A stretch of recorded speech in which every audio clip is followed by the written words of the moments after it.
Meriam buatan Cina meledak, 4 prajurit gugur saat pelatihan. 4 prajurit TNI gugur dalam insiden latihan pasukan pemukul reaksi cepat atau PPRC TNI pada hari Rabu tanggal 17 Mei 2017 lalu karena terjadi kerusakan pada meriam Giant Bow kaliber 23 mm buatan Cina.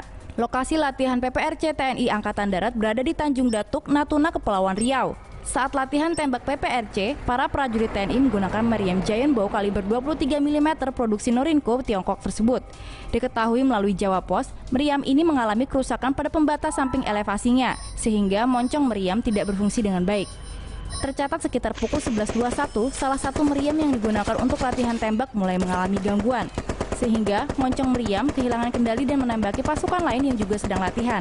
Akibat insiden tersebut, 4 prajurit gugur. Sedangkan prajurit yang selamat mengalami luka akibat terkena serpihan peluru yang berjumlah total 8 orang.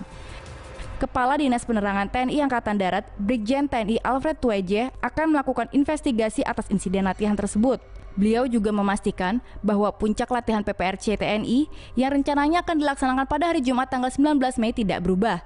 Presiden Joko Widodo bersama Panglima TNI, Jenderal TNI Gatot Nurmantro dijadwalkan turut hadir. Kisah para prajurit dari seluruh dunia.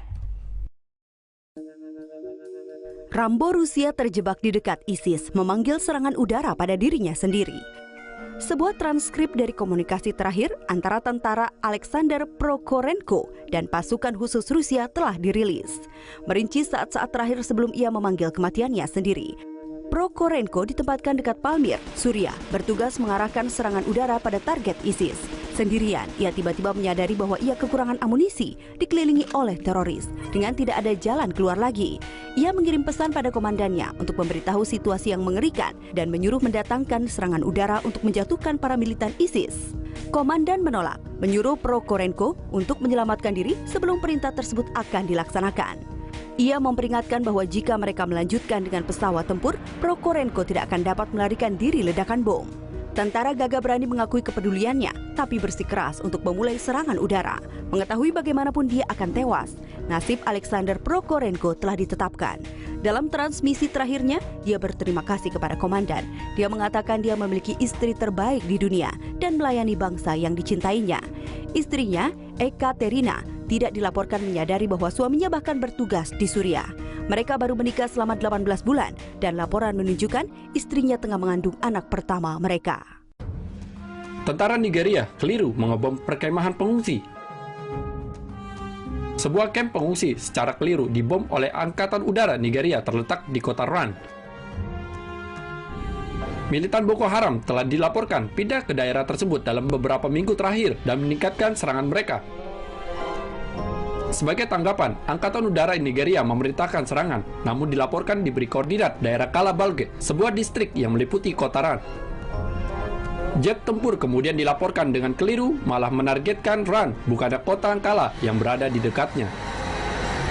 Kelompok kemanusiaan Doctors Without Borders dan Komite Internasional Palang Merah beroperasi di perkemahan ketika tempat itu dibom. Setidaknya 52 pengungsi dan pekerja bantuan dilaporkan tewas dalam serangan. Presiden Nigeria mengatakan dalam sebuah pernyataan bahwa serangan udara adalah kesalahan operasional yang disesalkan. NATO mengirimkan jet, tank, dan pasukan ke perbatasan Rusia. Pasukan NATO terbesar sejak Perang Dingin dipersiapkan untuk digunakan tahun berikutnya pada perbatasan Eropa-Rusia. Personil militer Amerika dan Inggris sedang dikirimkan untuk bergabung dengan pasukan NATO di Eropa Timur pada 2017 setelah serangkaian banyaknya serangan militer Rusia di wilayah itu. Kementerian Pertahanan Inggris mengatakan bahwa pesawat Thrive Typhoon akan dikerahkan ke Rumania selama 4 bulan pada 2017. Selain itu, sekitar 800 personil militer Inggris akan dikirim ke Estonia. Dikatakan mungkin akan termasuk infanteri, tank, kendaraan lapis baja, melawan kendaraan taktis drone. Amerika Serikat sementara itu telah mengatakan akan mengirim 900 pasukan ke Polandia. Menurut Reuters, kekuatan Amerika yang lain terdiri dari tangki akan ditugaskan untuk manuver di seluruh Eropa Timur. Ketika berkumpul, pasukan NATO diperkirakan terdiri dari 4.000 personil yang akan didukung oleh 40.000 pasukan yang kuat. Pasukan diatur untuk berada di tempat pada musim panas tahun 2017.